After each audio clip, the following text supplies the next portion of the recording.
Company का मालिक जिस लड़की को सबके सामने बेइज्जत कर रहा था और कह रहा था कि तुम जैसी लड़की की वजह से ही हमारी कंपनी बर्बाद हो गई है। हमारी सबसे बड़ी गलती है जो तुम जैसों को नौकरी पर रखा।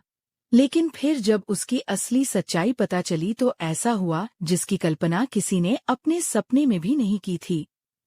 सुबह का वक्त था। शहर की भीड़ भाड़ के बीच एक ऊंची बिल्डिंग की 7वीं मंजिल पर कंपनी का माहौल हर रोज की तरह व्यस्त था। उस दिन सुबह से ही काम का दबाव बहुत ज्यादा था। क्लाइंट की फाइल जमा करने की आखिरी तारीख थी। आयुषी जल्दी जल्दी रिपोर्ट फाइनल कर रही थी। तभी एक कॉल आया और फिर दूसरी फाइल का अलर्ट। भाग दौड़ में उसने ईमेल भेजा, लेकिन एक गलती हो गई। ईमेल में गलत डॉक्यूमेंट अटैच हो गया। शायद उसके मन ने महसूस भी कर लिया था कि कुछ गड़बड़ हुई है, मगर तब तक ईमेल भेजी जा चुकी थी। उसने सांस ली और सोचा ठीक है, अभी सुधार लूंगी। उसे नहीं पता था कि आने वाले कुछ मिनट उसकी जिंदगी का सबसे कठिन पल बन जाएंगे। थोड़ी देर में विवान, मालिक का बेटा जो हाल ही में विदेश से पढ़कर लौटा था, ऑफिस में दाखिल हुआ। उसे देखते ही सब लोग सीधे होकर बैठ गए। वह आयुषी के पास गया और बोला, आयुषी, वो काम हुआ क्या जो आपको कल दिया था? आयुषी बोली, सर, उसमें थोड़ा टाइम लगेगा। मुझसे जल्दबाजी में एक गलती हो गई है। क्लाइंट को गलत फाइल चली गई है। मैं उसको अभी ठीक कर देती हूँ। आप चिंता ना करें। जैसे ही आयुषी ने बताया कि क्लाइंट को गलत फाइल भेज दी है, विवान की भौहें सिकुड़ गईं। वो तेज आवाज में बोला, ये क्या किया आयुषी? उसकी आवाज में झुंझुलाहट थी। आयुषी ने कहा, सॉरी सर, मैं कह रही हूँ थोड़ी गलती हो गई थी। मैं अभी सुधार देती हूँ। सॉरी, विवान ने बीच में ही काट दिया। क्या यही है आपकी प्रोफेशनलिज्म? इतने साल से काम कर रही हैं और इतनी बड़ी लापरवाही। यहाँ हमारी कंपनी का नाम डूब रहा है और आपको बस सॉरी कहना है। पूरे ऑफिस में सन्नाटा छा गया। सबकी निगाहें अब आयुषी पर थीं। उसने कुछ कहने की कोशिश की, सर, प्लीज एक बार। लेकिन विवान ने और कड़े लहजे में कहा, मुझे बहाने नहीं सुनने। मुझे रिजल्ट चाहिए। अगर आपसे इतना भी नहीं होता तो शायद अब आपको आराम कर लेना चाहिए। उसकी ये बात तीर की तरह लगी। आयुषी के हाथ कांप गए। कंप्यूटर स्क्रीन धुंधली लगने लगी। किसी ने उसकी ओर सहानुभूति से देखा मगर कोई कुछ बोला नहीं। वह बस एक पल के लिए चुप रही और फिर धीरे से सिर झुका लिया। विवान पलट गया और अपने केबिन में चला गया। माहौल इतना भारी था कि लोगों ने अपने कीबोर्ड की टाइपिंग तक धीमी कर दी।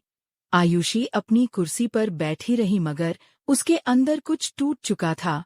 उसने पहली बार महसूस किया कि जो जगह कभी उसके लिए सम्मान की थी, अब वही जगह उसे चुभ रही थी। पर उसने खुद को संभाला ताकि कोई देख ना सके। शाम तक उसने बिना किसी से बात किए अपना सारा काम समेट लिया। डेस्क पर पड़ी फाइलें करीने से रखीं। कंप्यूटर शटडाउन किया और धीरे धीरे अपने पर्स से एक सफेद लिफाफा निकाला। वो रिजाइन लेटर था। कुछ पल तक उसे घूरती रही, फिर गहरी सांस लेकर उठी और सीधा विवान के केबिन की तरफ चली गई। दरवाजे पर हल्की दस्तक दी। सर। विवान ने ऊपर देखा। हाँ। आयुषी ने चुपचाप लिफाफा टेबल पर रख दिया। ये क्या है? विवान ने पूछा। मेरा इस्तीफा। मगर आयुषी। विवान ने कुछ कहने की कोशिश की, पर आयुषी पलट चुकी थी। उसने दरवाजा खोला और बाहर चली गई। आयुषी की चाल धीमी थी। हर कदम जैसे उस इमारत से दूर जा रहा था जिसमें उसने अपने जीवन के साल लगाए थे। लिफ्ट के शीशे में उसने खुद को देखा। वह वही आयुषी नहीं रही जो हर चुनौती का सामना मुस्कान से करती थी। अब वह एक ऐसी आयुषी थी जिसका आत्मसम्मान किसी के शब्दों से चकनाचूर हो चुका था। अगले दिन सुबह का वक्त था। ऑफिस के दरवाजे खुले लेकिन माहौल वैसा नहीं था जैसा रोज हुआ करता था। कॉफी मशीन की आवाज धीमी थी। लोगों के चेहरों पर एक अजीब सी चुप्पी थी। किसी ने मुस्कुराकर गुड मॉर्निंग नहीं कहा। किसी ने मजाक नहीं किया। सभी अपने अपने सिस्टम के सामने थे, मगर किसी का मन काम में नहीं था। सबको पता था कल क्या हुआ था। कुछ ही देर बाद मिस्टर कपूर ऑफिस पहुंचे। सफेद बालों और सादे चेहरे वाले उस व्यक्ति की मौजूदगी से हमेशा ऑफिस में एक अपनापन महसूस होता था। उन्होंने चारों ओर नजर दौड़ाई और पूछा, अरे, आयुषी दिख नहीं रही आज? उसने नई रिपोर्ट भेजी थी क्या? रिसेप्शन पर खड़ी रिया ने घबरा कर कहा, सर, वो कल अपना रिजाइन दे गई। मिस्टर कपूर ठिठक गए। क्या? पर ऐसी तो कोई बात नहीं कि आयुषी रिजाइन देकर जाए, और वह भी बिना मुझे बताए। उनकी आवाज में हैरानी और गुस्सा दोनों थे। उन्होंने तुरंत अपने बेटे को बुलवाया। कुछ ही पलों में विवान उनके सामने खड़ा था। डैड, आपने बुलाया? हाँ, बुलाया, बैठो। विवान ने चेहरा गंभीर रखा, लेकिन उसके पिता की आंखों में गुस्सा था। उन्होंने विवान से पूछा, आयुषी ने इस्तीफा क्यों दिया? विवान थोड़ा झिझका, फिर बोला, उससे एक बड़ी गलती हो गई थी। क्लाइंट को गलत फाइल चली गई थी। मैंने उसे समझाया, लेकिन शायद वह इमोशनल होकर रिजाइन दे गई। समझाया? मिस्टर कपूर की आवाज में कड़वाहट उतर आई। समझाया या अपमान किया? विवान थोड़ा चौंका। डैड, आप मुझसे ऐसे? मैं तुझसे ऐसे ही पूछ रहा हूँ। तुझे मालूम भी है वो लड़की कौन है? विवान ने उलझकर कहा। एक सीनियर एम्प्लॉय थी जो सालों से यहाँ थी। बस इतनी ही पहचान है तेरी उसे लेकर। मिस्टर कपूर ने टेबल पर हाथ मारा। वो वही लड़की है जिसने 3 साल पहले इस कंपनी को डूबने से बचाया था। समझा? इतना सुनते ही कमरे में सन्नाटा छा गया। मिस्टर कपूर ने आगे कहा, जब तू बाहर पढ़ाई करने गया था, तब इस कंपनी के पास एक भी क्लाइंट नहीं बचा था। हम बर्बाद होने की कगार पर थे। आयुषी ही थी जिसने ना सिर्फ इस कंपनी को बचाया, बल्कि हमें फिर से खड़ा किया। वह अकेली लड़की रात रात भर काम करती थी। तुझे मालूम नहीं है उसने कितनी मेहनत की है। अगर वह नहीं होती तो आज यह कंपनी, यह इमारत, यह नाम कुछ भी नहीं होता। इतना सुनते ही विवान का चेहरा उतर गया। उसे कल की अपनी आवाज याद आई। वह हर शब्द, हर तंज अब उसके दिल में तीर की तरह चुभ रहे थे। मैंने उसे सबके सामने डांटा, वो खुद से बुदबुदाया। मिस्टर कपूर ने सिर झुकाते हुए कहा, विवान, गलती हर किसी से होती है, लेकिन जो दूसरों को नीचा दिखाकर खुद को बड़ा समझे, वह इंसान नहीं, अहंकारी होता है।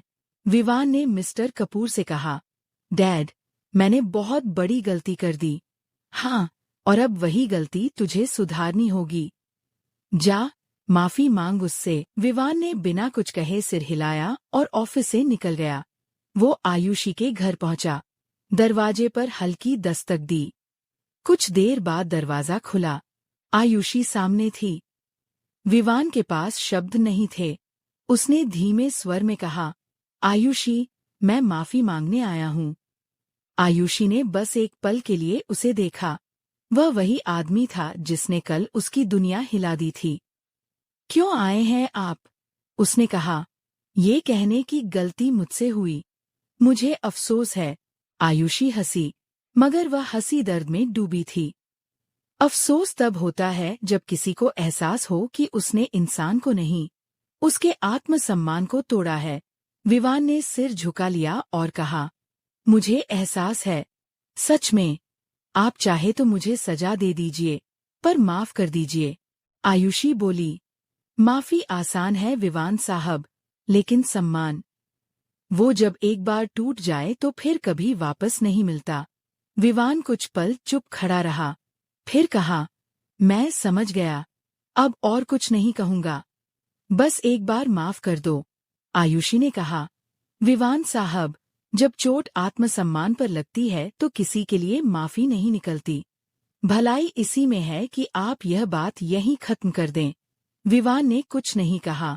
उसने मुड़कर कदम बढ़ाए और वापस घर की ओर चल पड़ा। उसका हर कदम भारी था, जैसे जमीन उसे रोक रही हो। दरवाजे की हल्की आवाज हुई और दोनों के बीच एक खामोश दरार रह गई। वो रात विवान के लिए बहुत लंबी थी। वो अपने कमरे में बैठा रहा। पिता की बातें, आयुषी की आवाज और खुद की गलती, तीनों एक साथ दिमाग में घूमते रहे। नींद आंखों में आई भी तो अपराध बोध के साथ उसे महसूस हुआ। सिर्फ एक गलती ने किसी का करियर नहीं, किसी की आत्मा को तोड़ा था। वह सोचता रहा, कभी कभी इंसान सब कुछ समझने में देर कर देता है, और जब समझ आता है तब बहुत कुछ खो चुका होता है। दिन बीतते गए मगर कंपनी का माहौल अब पहले जैसा नहीं रहा। आयुषी के जाने के बाद ऑफिस की दीवारों में एक अजीब सी खामोशी बस गई थी। लोग काम पर आते तो थे, पर मन से नहीं। क्लाइंट्स के कॉल आने बंद हो गए थे। रिपोर्ट्स में गलतियां बढ़ने लगी थीं। हर मीटिंग अधूरी रह जाती थी, जैसे किसी ने दिशा ही छीन ली हो।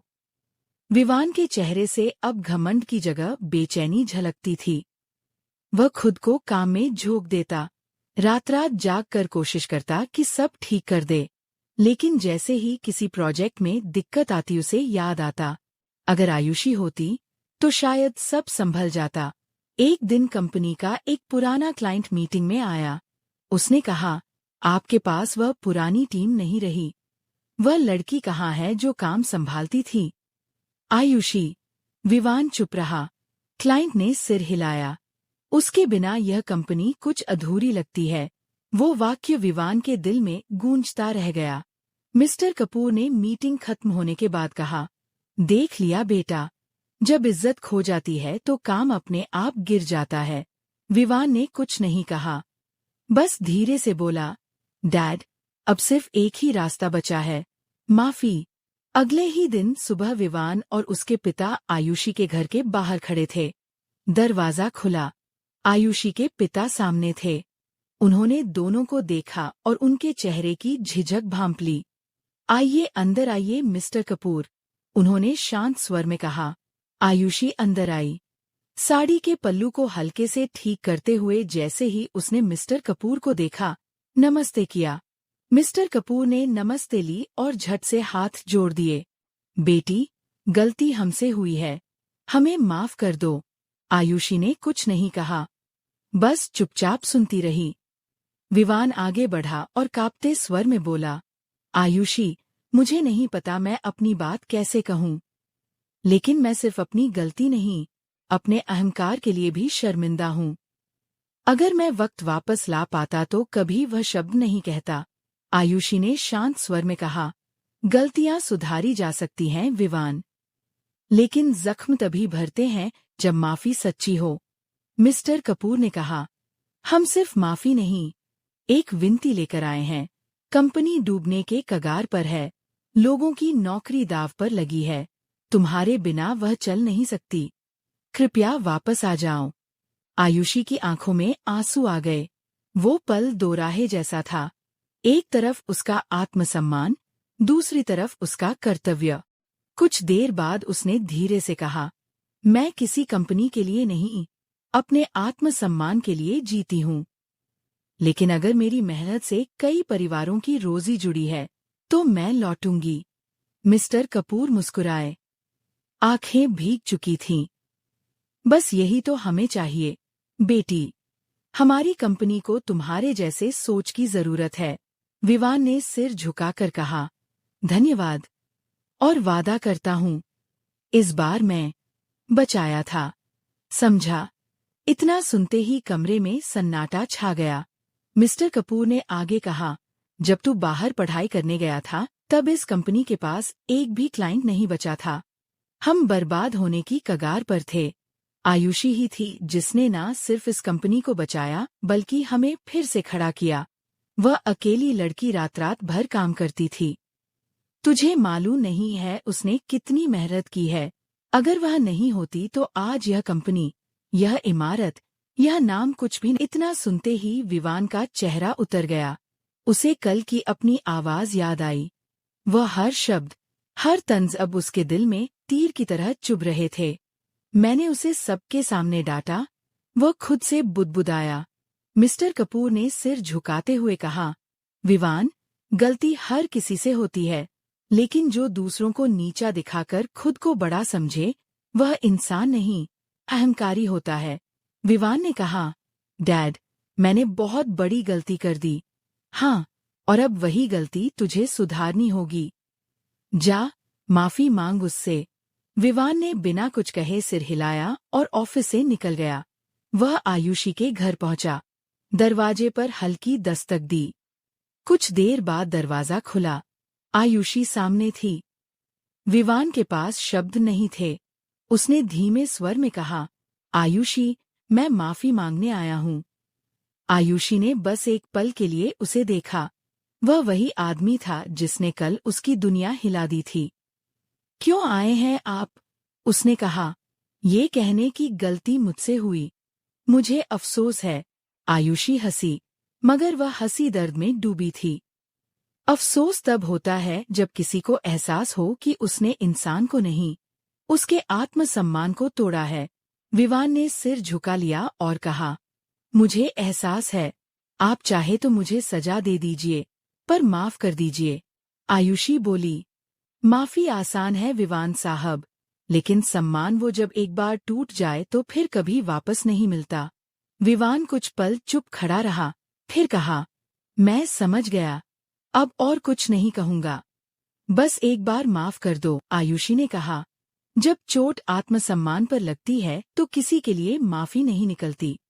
भलाई इसी में है कि आप यह बात यहीं खत्म कर दें। विवान ने कुछ नहीं कहा। उसने मुड़कर कदम बढ़ाए और वापस घर की ओर चल पड़ा। उसका हर कदम भारी था, जैसे जमीन उसे रोक रही हो। दरवाजे की हल्की आवाज हुई और दोनों के बीच एक खामोश दरार रह गई। वो रात विवान के लिए बहुत लंबी थी। पिता की बातें, आयुषी की आवाज और खुद की गलती, तीनों एक साथ दिमाग में घूमते रहे। सिर्फ एक गलती ने किसी का करियर नहीं, किसी की आत्मा को तोड़ा था। वह सोचता रहा, कभी कभी इंसान सब कुछ समझने में देर कर देता है, और जब समझ आता है तब बहुत कुछ खो चुका होता है। दिन बीतते गए, मगर कंपनी का माहौल अब पहले जैसा नहीं रहा। आयुषी के जाने के बाद ऑफिस की दीवारों में एक अजीब सी खामोशी बस गई थी। क्लाइंट्स के कॉल आने बंद हो गए थे। रिपोर्ट्स में गलतियां बढ़ने लगी थीं। विवान के चेहरे से अब घमंड की जगह बेचैनी झलकती थी। वह खुद को काम में झोंक देता, रात रात जाग कर कोशिश करता कि सब ठीक कर दे। लेकिन जैसे ही किसी प्रोजेक्ट में दिक्कत आती, उसे याद आता, अगर आयुषी होती तो शायद सब संभल जाता। एक दिन कंपनी का पुराना क्लाइंट मीटिंग में आया। उसने कहा, वो लड़की कहाँ है जो काम संभालती थी? आयुषी। विवान चुप रहा। क्लाइंट ने सिर हिलाया। उसके बिना ये कंपनी अधूरी लगती है। वो वाक्य विवान के दिल में गूंजता रह गया। मिस्टर कपूर ने कहा, देख लिया बेटा, जब इज्जत खो जाती है तो काम अपने आप गिर जाता है। विवान बोला, डैड, अब सिर्फ एक ही रास्ता बचा है, माफी। अगले ही दिन सुबह विवान और उसके पिता आयुषी के घर पहुंचे। दरवाजा खुला। आयुषी के पिता सामने थे। आइए मिस्टर कपूर, अंदर आइए, उन्होंने शांत स्वर में कहा। आयुषी अंदर आई। साड़ी के पल्लू को हल्के से ठीक करते हुए जैसे ही उसने मिस्टर कपूर को देखा, नमस्ते किया। उन्होंने हाथ जोड़ दिए। बेटी, गलती हमसे हुई है, हमें माफ कर दो। आयुषी चुप रही। विवान आगे बढ़ा और कांपते स्वर में बोला, मुझे नहीं पता मैं कैसे कहूँ, लेकिन मैं सिर्फ अपनी गलती नहीं, अपने अहंकार के लिए भी शर्मिंदा हूँ। अगर मैं वक्त वापस ला पाता तो कभी वह शब्द नहीं कहता। आयुषी ने शांत स्वर में कहा, गलतियां सुधारी जा सकती हैं विवान, लेकिन जख्म तभी भरते हैं जब माफी सच्ची हो। मिस्टर कपूर ने कहा, हम सिर्फ माफी नहीं, एक विनती लेकर आए हैं। कंपनी डूबने के कगार पर है, तुम्हारे बिना वो चल नहीं सकती। कृपया वापस आ जाओ। आयुषी की आंखों में आंसू आ गए। मैं किसी कंपनी के लिए नहीं, अपने आत्मसम्मान के लिए जीती हूँ। लेकिन अगर मेरी मेहनत से कई परिवारों की रोजी जुड़ी है तो मैं लौटूंगी। मिस्टर कपूर मुस्कुराए। बस यही तो चाहिए बेटी। हमारी कंपनी को तुम्हारे जैसे सोच की जरूरत है। विवान ने सिर झुकाकर कहा, धन्यवाद, और वादा करता हूँ इस बार मैं सिर्फ नाम नहीं, दिल से सम्मान करूंगा। आयुषी मुस्कुराई। वह मुस्कान पहली बार क्षमा की झलक लिए थी। कुछ हफ्तों बाद आयुषी ने कंपनी दोबारा ज्वाइन की, बतौर सलाहकार। धीरे धीरे कंपनी फिर उठ खड़ी हुई। क्लाइंट्स लौट आए, प्रोजेक्ट सफल हुए और कर्मचारियों में ऊर्जा लौट आई। विवान अब पहले जैसा नहीं रहा था। वह हर मीटिंग से पहले आयुषी की राय जरूर लेता और हर फैसले में उसकी बात सुनता। धीरे धीरे उनके बीच वह दूरी जो अपमान से बनी थी, अब समझ से मिटने लगी। रात रात तक प्रोजेक्ट्स पर काम करते हुए उनके बीच बातें बढ़ने लगीं। कभी रिपोर्ट्स पर चर्चा, तो कभी जिंदगी पर। वो दोनों अब साथ बैठकर बातें करते, हंसते और कई बार चुप भी रहते। मगर उस चुप्पी में भी एक गहराई थी।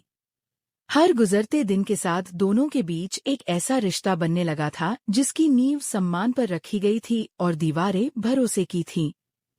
मिस्टर कपूर दूर से यह सब देखते रहते। वह जानते थे कि उनका बेटा अब बदल चुका है। एक शाम वो बोले, अब कंपनी को नहीं, हमारे घर को भी आयुषी जैसी बहू की जरूरत है। विवान मुस्कुराया। डैड, अगर वह मना कर दे तो? अगर तेरी नीयत सच्ची है तो वह तुझे जरूर समझेगी। कुछ दिनों बाद विवान ने हिम्मत जुटाई। शाम का वक्त था, ऑफिस खाली था। आयुषी मीटिंग रूम में अपनी फाइलें समेट रही थी। विवान धीरे से अंदर आया, थोड़ा घबराया हुआ, मगर नजरें सच्ची थीं। आयुषी। हाँ। विवान, कुछ काम था? हाँ, काम तो है, लेकिन वो इस कंपनी का नहीं, मेरा है। क्या मतलब? मैं अब वो आदमी नहीं रहा जिसने तुम्हें रुलाया था। अब मैं वो बनना चाहता हूँ जो तुम्हारे चेहरे पर मुस्कान लाए। आयुषी कुछ पल उसे देखती रही। धीरे से बोली, रिश्ते इज्जत से शुरू हों तो ही टिकते हैं, और तुमने वो इज्जत लौटा दी है। विवान की आंखें नम हो गईं। तो क्या मैं इसे हाँ समझूं? आयुषी मुस्कुरा दी, और वही मुस्कान, वही पल उनकी नई शुरुआत बन गया। शादी साधारण थी, मगर उसमें सच्चाई की गर्माहट थी। ऑफिस में सब खुश थे, और मिस्टर कपूर की आंखें गर्व से भीगी थीं। उन्होंने कहा, आज मुझे गर्व है कि मेरे बेटे ने सिर्फ एक लड़की से नहीं, उसके आत्मसम्मान से रिश्ता जोड़ा है। कुछ महीनों बाद मिस्टर कपूर ने कंपनी का स्वामित्व दोनों के नाम कर दिया। अब यह सिर्फ कंपनी नहीं, एक परिवार है, और इस परिवार की नींव सम्मान पर टिकी है। आयुषी की आंखों में आंसू थे, मगर वो आंसू दुख के नहीं, गर्व के थे। शाम का वक्त था, दोनों बालकनी में खड़े थे। विवान बोला, काश मैंने वो गलती ना की होती। आयुषी ने कहा, कभी कभी जिंदगी हमें गिरा कर ही सिखाती है कि कैसे उठना है। विवान ने उसकी ओर देखा, और पहली बार बिना कुछ कहे सब समझ गया। कुछ पल की चुप्पी के बाद आयुषी ने आसमान की ओर देखते हुए कहा, जब इज्जत लौट आती है तो जिंदगी भी लौट आती है। विवान ने उसका हाथ थाम लिया, और दोनों वहीं खड़े रहे, जैसे वक्त भी रुक गया हो। दुनिया ने आखिरकार अपनी सबसे खूबसूरत कहानी पूरी कर ली थी।